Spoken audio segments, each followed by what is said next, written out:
Hello again, everyone. Edwin Learnard back once again in this YouTube astrological segment. I'm going to be talking about astrology and the death of Cheslie Kryst. I don't know if I'm pronouncing her name right, but anyway, first of all, some of you may have heard about this. Cheslie Kryst she was an attorney, a beauty pageant title holder, and she was a news, I guess it was like a correspondent for the show Extra. And she tragically had passed away at the age of 30. She had committed suicide, I believe it was January 30th, it was 2022. She had jumped off a building and tragically passed away. First of all, I want to offer my condolences to close friends and family members of her if they do happen to see this video. And no one can really undervalue or underestimate the prevalence of suicide. And we have the transit of Chiron and Aries, generational, but a lot of that by itself can show, it might indicate a proliferation of lack of worthiness. And Cheslie, and sadly, I think we definitely have some of that. It could be on the rise. I don't know if it actually is escalating, but I think it wouldn't surprise me. You'd have to confer that on the internet, but I believe suicides are probably up. If you were to look from, say, between the year 2021 compared to the year 2022 in the United States even, I would say it's probably the number of suicides were likely higher in 2021 compared to 2020. But anyway, I want to talk about some natal placements she had, transits that maybe tied in with her life and sadly her passing. Now, the first thing I wanted to state is, okay, she's had a sun in Taurus, and the sun in Taurus, could indicate that, as far as her basic character, one was probably could be very industrious and hardworking and persistent, patient, persevering. And interestingly enough, now her moon is likely in Scorpio, depending on time of birth. If she was born very early in the morning, it put it in Libra. My feeling is it was likely in Scorpio. She practiced complex civil litigation, according to Wikipedia.org. And of course, Scorpio is associated with the complex. Now, if she, given a sun in Taurus and likely Scorpio moon, I mean, it shows that she had the energy very diametrically opposed as far as the conscious, which is the sun, and the unconscious, which is the moon. The sun in Taurus is about wanting peace and stability and just a lot of calmness, tranquility. But the thing is, with the Scorpio moon, likely Scorpio moon would indicate more there might be an unconscious need to deal with the crisis and upheaval and to make major changes and transformation. The Taurus energy is more about stolidness. It's more about stability and having things constantly be the same, and you're not worrying about deviating, not worried about making a major change. And but the thing is, the subconscious, the moon likely in Scorpio, was more of a need for transformation. And based on the solar, I had to do a solar sunrise chart because I don't have her time of birth. I don't know her ascendant. But based on the solar / sunrise time, the moon is opposed the sun, and also the Saturn is also squaring her moon.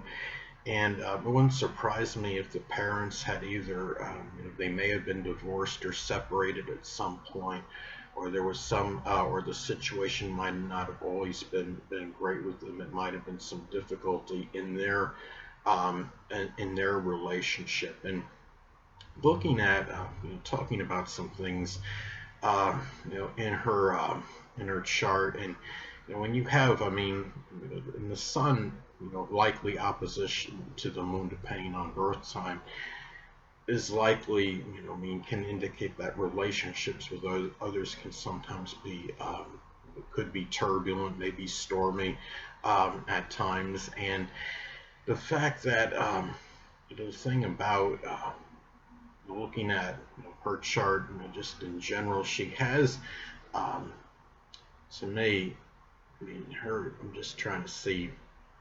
Just don't mind me, people. I'm trying to get her actual.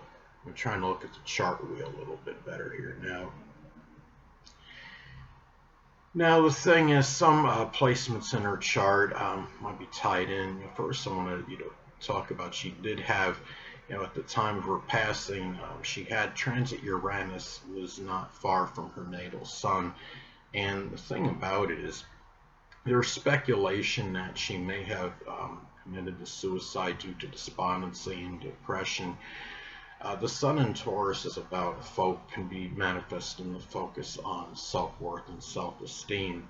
That's the sign connected with that. And transit Uranus may not have been conjunct by transit orbs, but we can't say, I don't think definitively, that transit won't feel, we won't, a natal placement won't feel a vibration from a transit planet that's 3 or 4 degrees away. I don't think we can definitively say that it wouldn't feel a vibration from that other planet that's 3 or 4 degrees away from the natal placement. And Uranus is connected with unexpected changes, things that are very unpredictable, spontaneous. I'm wondering if there may have been some very spontaneous, unexpected change in her own self-worth and in her own. And basically, I mean, the sun is about our life. And was there some kind of, did something happen that we didn't know, but was there some disruption that might have happened that was very unexpected? Now, the sun also has a connection with the physical body. So the transit of Uranus being relatively close to the natal sun can also be something unexpected with the life in the physical body. And the thing is, I've talked about other situations where people that have had the transit Uranus either conjoin their natal sun, or it was conjunct their ascendant, and it seems like there are a lot of dire things, sadly, that have transpired when people have had this transit. And I'm going to have I've stated this at least in one previous video, but I'll say it in this one for those who may not heard. I'm going to have, in about maybe a couple years, a year and a half, 2 years, I'm going to have transit Uranus conjoin my natal ascendant. I'm wondering what I'm going to have to look forward to when that happens. Should be interesting how it plays out, but hopefully it's not going to be anything too adverse or as far as my physical body goes. But anyway, another thing I want to talk about with her chart is that she also had those interesting, her Venus in Gemini is a singleton planet. It's the only planet that's it's the only planet that is in a mutable sign. So it takes on a greater emphasis. It could be more prominent, pronounced, and stand out more in the chart. And at the time, she had transit Black Moon Lilith in Gemini, not far from that Venus in Gemini. And what it tells me is that, the Black Moon Lilith has a connection with death. It's very comparable to Plutonian energy. I'm thinking that this could signify that the death had to do with some issues. Again, it reaffirms what I stated before about perhaps self-worth and self-esteem. Venus is connected with self-worth and self-esteem. Venus in Gemini, their self-worth and self-esteem, I would say, is tied into versatility, diversification, being well-rounded, being cerebral, intellectual, carry on, a good conversation. And also Venus is about beauty. She had turned 30 last year, and she had stated something online regarding her turning 30, and I don't know what she said specifically, but I wonder if it may have been, did she have some issues with that, hitting 30 years old? Was this like something to her that was very critical, or did she dread this? Did this have something to do with her being at a certain age and where she was in her life? She was a fairly famous person. She was on Wikipedia.org, but the thing about it is, this is something that we have to remember, that people out there, when you're no matter what stature in life you have, regardless of your social status and notoriety and acclaim, that everybody always, nobody is really impervious or invincible to feelings of depression and despondency. And what we see outwardly, superficially, we don't it that doesn't tell us always what's going on internally with that person. Hold on a moment, people.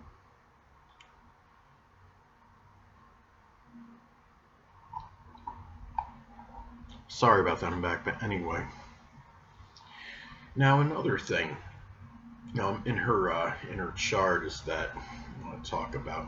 Well, she has a based on the solar sunrise time, she does have a fixed Grand Cross, and the Grand Cross in astrology, I mean, has been referred to as a cross to bear. It can bring a lot of tribulation and adversity, but it could also give a lot of willpower, can give a lot of persistence and tenacity, and being able to overcome, what might seem like nearly insurmountable obstacles.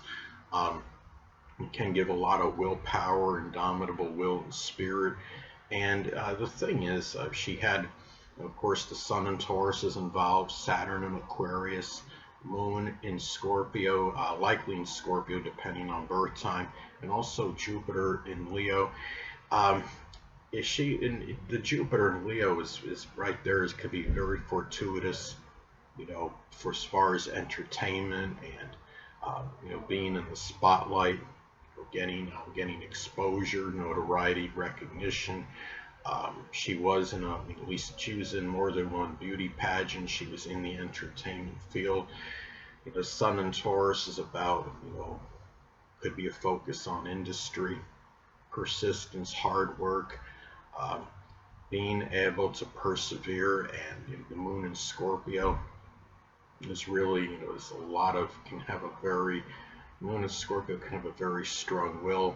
But at the same time, if her moon wasn't Scorpio, depending on birth time, that could be an unconscious need to have, try to have some secrecy and privacy in her life as well.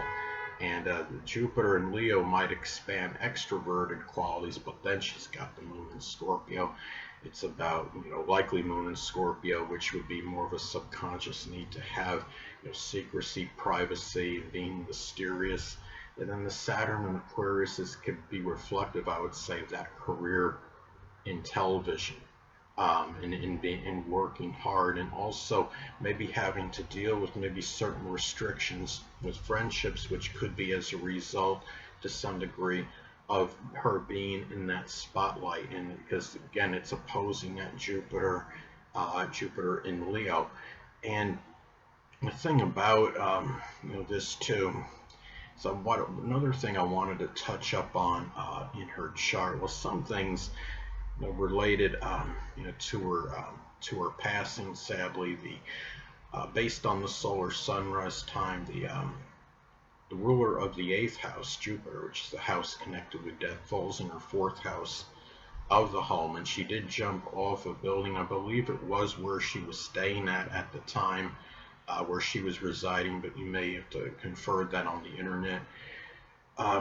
Another thing I noticed too, looking at her chart, is that one of the rulers of the 12th house, which would be Jupiter, Pisces, is on the 12th house cusp in this chart. Jupiter falls in the 4th house of the end of life. The 12th house is connected with suicide. The 4th house is the end of life. That indicated how the end of life transpired. And another thing, looking at this as well, is that I noticed that her 4th house cusp, which is Cancer, the zodiac sign Cancer, the ruler of that is the Moon in Scorpio, which is, again, not to be redundant, but likely the placement based on, depending on birth time.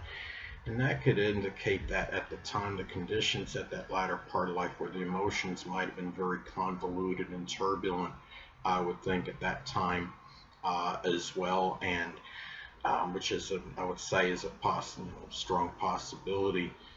And really, the thing about it too is, and another thing she has in her chart, which may be tied in, the way she had passed away, is that her Pluto is retrograde.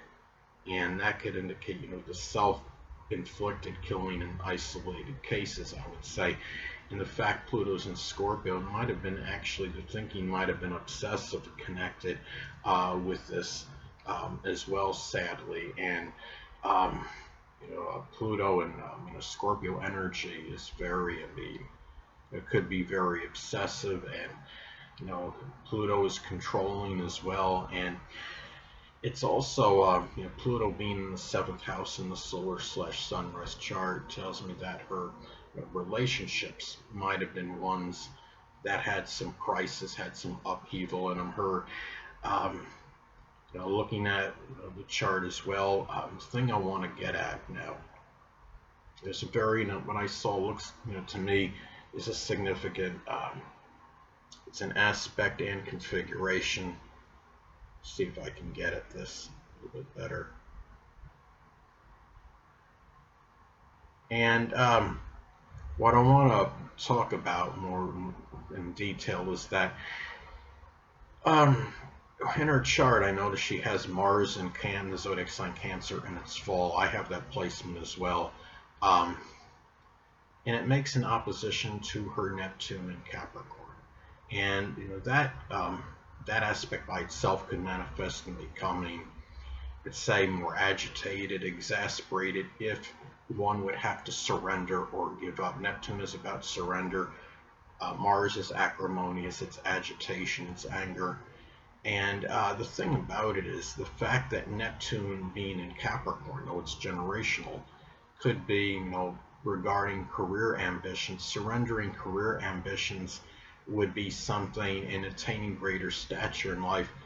Those things would be difficult for her to surrender with that Mars opposition, because it would cause a lot of anger and upsetment and exasperation.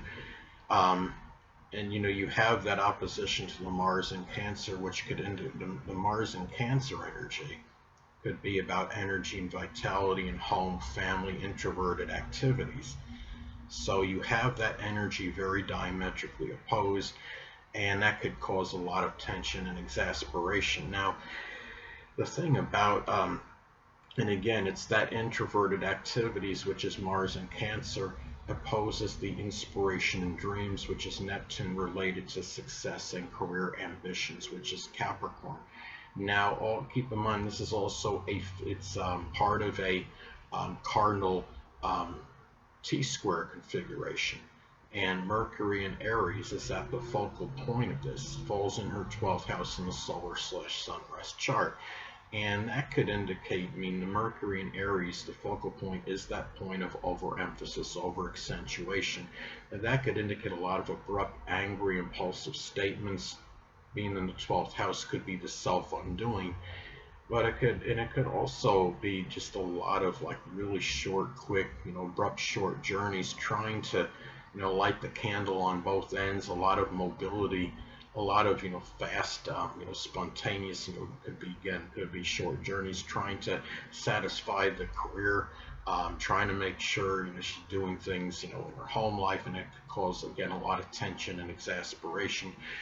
But what I think too, sadly, another way of looking at this, and is that it could have also manifested, dealing with that Neptune-Mars energy. A lot of that maybe manifested in a lot of volatile, violent thinking, which could lead, in being in the 12th house, could lead to suicide, is where I see how this may have manifested. Again, the focal point of a T-square configuration is that point of overemphasis, over accentuation, and that's how it might have manifested with her.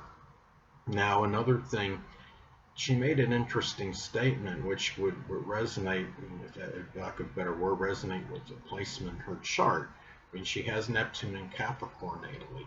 She made a statement one time. I found this quote online that she made. She had said, looking at it now, depression creates deep despair and an overwhelming illusion. Let me be kind of rewind. Quote: depression creates deep despair and an overwhelming illusion that there's no way forward in life. She said, remember, looking good and doing things doesn't equal feeling and thinking good. It's interesting. because she has Neptune, which rules illusion, in the sign of despondency and depressive Capricorn. Now, it squares her Mercury in Aries, which indicates even though she might have had the depression creating the illusion, Neptune in Capricorn, and it's not working. Obviously, you have that square to Mercury. That's causing more agitation in the thinking, perhaps. So it's interesting how that statement pretty much resonates with that Neptune square Mercury and Aries energy. And the thing about it is, and she also had, and it tells her that the thinking might not have always been good in her mind, despite the success she attained. Now, she also had Mars opposite Uranus. Now, this could be an indicator of becoming really exceptionally angry if someone tried to impede her goals and her aspirations, her future in a career, which is Capricorn, Uranus and Capricorn. Now, and the thing about it, too, is in Mars in Cancer can indicate more about brooding and pouting and lamenting, as opposed to actually shouting or being, or finding a constructive means for one's anger. Now, the other thing I want to get to, I'm going to come down the home stretch on this. Let's see maybe a couple other things, maybe. Sadly, when she had the transit in the solar sunrise chart, well, transit Pluto was in the 10th house, which indicates a death that would gain, sadly, notoriety and recognition. Sadly, she also has the North Node in her natal chart conjunct Neptune in depressive Capricorn. And sadly, the North Node, is about our future, and Neptune is connected with suicide. Now, the Neptune in Capricorn, that conjunction could also manifest with the North Node and Neptune in Capricorn, could manifest in being destined to have a future toward doing something where you're seen in film, in which would be a career. She was in that show Extra, or really about attaining dreams that are career related, or doing something, again, with Neptune being connected with videos, and I'd say it could have some connection with television, but also too, we want to say a long conjunction with the North Node and Uranus. That's also a future, indicating a future of a television career, because Uranus is connected with television, and again, the North Node is connected with the career. But sadly, I believe that the North Node and Neptune might have indicated that sadly the future might have been sadly tied into a suicide and being in Capricorn due to despondency and depression, perhaps. Now, I don't know if there was anything that was actually stated that shows, irrebuttably she was suffering from some kind of depression, but she was likely suffering from something. I don't know if it was another, if it was depression, or if there was some other, there could have been a mental issue that she might have been dealing with that she didn't really divulge to many people. Again, the moon was likely in Scorpio, so she likely was somebody that didn't divulge a lot pertaining to her personal life. So I'm thinking that might have had,